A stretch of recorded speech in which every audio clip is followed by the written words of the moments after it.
तो दोस्तों आज हम फिर से आपके लिए लेकर आए हैं देश दुनिया की सभी ताज़ा बड़ी खबरें। फटाफट एक एक कर विस्तार से आज आपको बताएंगे, तो वीडियो को अंत तक जरूर देखें। दोस्तों वीडियो बनाने में हमें काफ़ी मेहनत लगी है, तो वीडियो को दिल से लाइक कर दीजिए। दोस्तों पहले कर मैं आपको बता दें कि अमेरिका ने मोदी सरकार को दिया बड़ा झटका।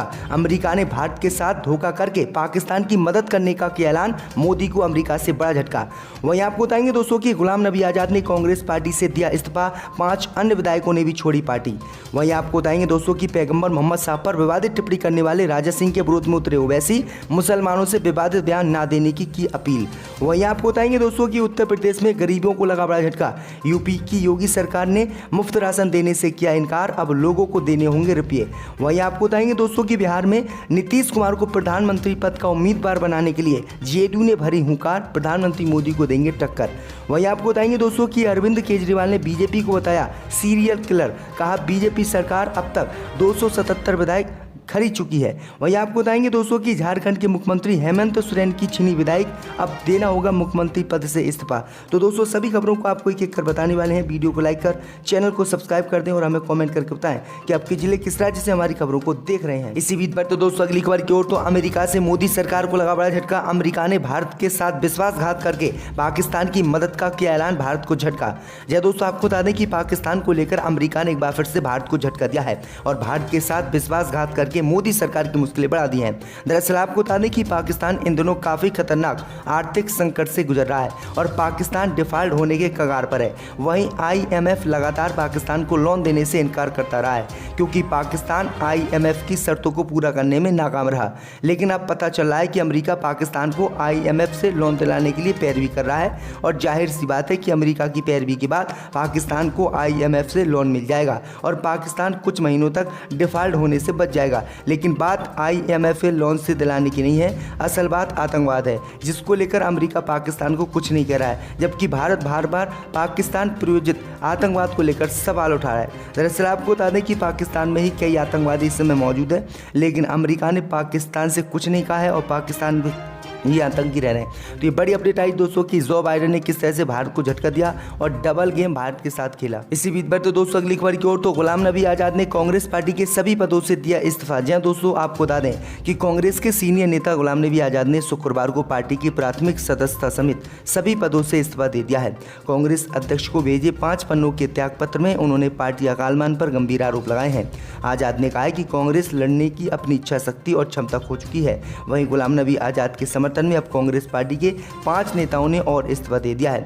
जानकारी के लिए आपको बता दें कि शुक्रवार को गुलाम नबी आज़ाद के इस्तीफे के बाद जीएम सरूर, हाजी अब्दुल राशिद, मोहम्मद अमीन भट्ट, गुलजार अहमद बानी और चौधरी मोहम्मद अकरम ने गुलाम नबी आज़ाद के समर्थन में कांग्रेस की प्राथमिक सदस्यता से इस्तीफा दिया। बता दें कि ये सभी नेता पहले से कांग्रेस पार्टी के विधायक रह चुके हैं। तो ये बड़ी अपडेट आ रही दोस्तों, बड़ा झटका कांग्रेस पार्टी को लगा है। इसी बीच पर तो दोस्तों अगली खबर की ओर, तो पैगंबर मोहम्मद साहब पर विवादित टिप्पणी को लेकर असदुद्दीन ओवैसी ने हैदराबाद की आवाम से की बड़ी अपील। जी दोस्तों आपको बता दें कि तेलंगाना में पैगंबर मोहम्मद के खिलाफ निलंबित भाजपा नेता डी राजा सिंह के द्वारा की गई आपत्तिजनक टिप्पणी को लेकर तनाव बना हुआ है।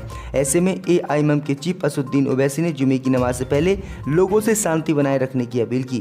ओवैसी ने स्थानीय नागरिकों से शांतिपूर्ण तरीके से नमाज सुनिश्चित करने का आग्रह किया। साथ ही कहा कि पैगंबर मोहम्मद पर उनकी टिप्पणी पर भाजपा विधायक को हिरासत में लेने और निलंबित करने की उनकी सबसे बड़ी मांग पूरी हो गई है।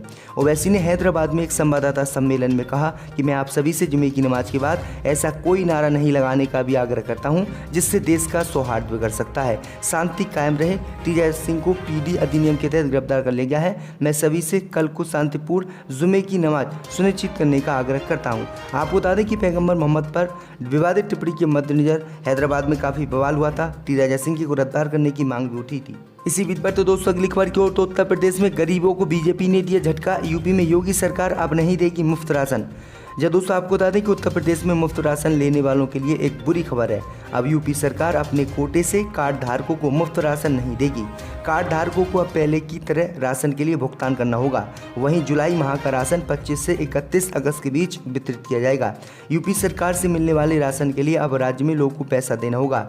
ये राज्य में लोगों को 2 रुपये प्रति किलो गेहूँ, 3 रुपये प्रति किलो की दर से चावल के लिए देना होगा। हालांकि लोगों को राज्य में केंद्र सरकार की तरफ से मिलने वाला राशन अब भी मुफ्त मिलेगा। बताया जाता है कि मुफ्त राशन वितरण योजना विधानसभा चुनाव में बीजेपी के लिए एक गेम चेंजर बनी थी, लेकिन अब इस पर योगी सरकार ने रोक लगा दी। इसी बीच बढ़ते दोस्तों अगली खबर की ओर तो बिहार में नीतीश कुमार को प्रधानमंत्री उम्मीदवार बनाने के लिए जेडीयू नेताओं ने भरी हुंकार। जब दोस्तों आपको बता दें कि बिहार में महागठबंधन की सरकार बनने के बाद सियासी समीकरण बदलते हुए नजर आ रहे हैं। वहीं जेडीयू नेताओं की तरफ से नीतीश कुमार को मुख्यमंत्री बनाने की कवायद तेज हो गई है। दरअसल आपको बताएं दोस्तों कि शुक्रवार को बिहार के नालंदा जिले में बिहार माध्यमिक शिक्षा संघ के पूर्व महासचिव श्वेत चंद्र प्रसाद सिंह के प्रतिमा अनावरण समारोह का आयोजन किया गया था। जनता दल यूनाइटेड के राष्ट्रीय अध्यक्ष ने भी इसका समापन किया और उन्होंने साफ तौर से कहा है कि 2024 का जो लोकसभा चुनाव है उसमें नीतीश कुमार को प्रधानमंत्री का चेहरा बनाया जाएगा। इसी बीच पर तो दोस्तों अगली खबर की ओर तो अरविंद केजरीवाल ने बीजेपी को बताया सीरियल किलर। कहा सरकार गिराने के लिए अब तक खरीदे हैं 277 विधायक। जब दोस्तों आपको बता दें कि अरविंद केजरीवाल ने दिल्ली विधानसभा में बीजेपी पर जमकर निशाना साधा। अरविंद केजरीवाल ने कहा कि बीजेपी गुजरात में चुनाव हार सकती है और बीजेपी को इसका डर है, इसलिए आपके खिलाफ तरह तरह की साजिश की जा रही है। बीजेपी अब तक 277 विधायकों को खरीद चुकी है, इसके लिए हजारों करोड़ रुपए खर्च किए हैं। बीजेपी सीरियल किलर की तरह हो चुकी है। कौन से राज्य में चुनी हुई सरकार गिराए, इस जुगत में बीजेपी लगी रहती है। बीजेपी का ऑपरेशन लोटस दरअसल ऑपरेशन कीचड़ है। इसी के तहत राज्य में सरकार गिराई गई है। ये लोग देश की लड़ाई नहीं लड़ रहे हैं बल्कि स्वार्थ और सत्ता की लड़ाई लड़ रहे हैं। तो अरविंद केजरीवाल ने ये गंभीर आरोप बीजेपी पर लगाए हैं। इसी बीच पर तो दोस्तों अगली खबर की ओर तो झारखंड के मुख्यमंत्री हेमंत सोरेन की विधायकी छीनी, कुर्सी भी छोड़ना होगा। यह दोस्तों आपको बता दें कि झारखंड के मुख्यमंत्री हेमंत सोरेन की विधानसभा सदस्यता समाप्त कर दी गई है। झारखंड के राज्यपाल ने इसकी घोषणा आज की है।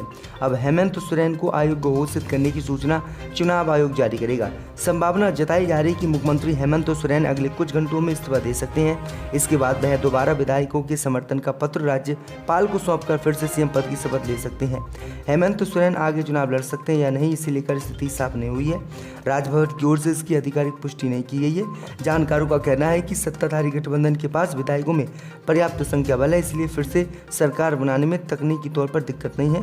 राज्यपाल के फैसले की भनक मिलते ही यूपीए गठबंधन के विधायक और आला नेताओं की बैठक सीएम हाउस में शुरू हो गई है। तो ये बड़ी अपडेट आ रही है। इसी बीच पर तो दोस्तों अगली खबर की ओर तो भड़काऊ भाषण मामले में सीएम योगी आदित्यनाथ को राहत, सुप्रीम कोर्ट ने खारिज की याचिका। जब दोस्तों आपको बता दें कि उत्तर प्रदेश के मुख्यमंत्री योगी आदित्यनाथ को सुप्रीम कोर्ट से बड़ी राहत मिली है। साल 2007 में भड़काऊ भाषण देने के आरोप में मुकदमा चलाने की मांग को सुप्रीम कोर्ट ने खारिज कर दिया है। सुप्रीम कोर्ट ने भड़काऊ भाषण के मामले में योगी आदित्यनाथ के खिलाफ मुकदमा चलाने की मंजूरी न देने के राज्य सरकार के आदेश में दखल देने से इनकार कर दिया। इसके साथ ही कोर्ट ने याचिका को खारिज कर दिया।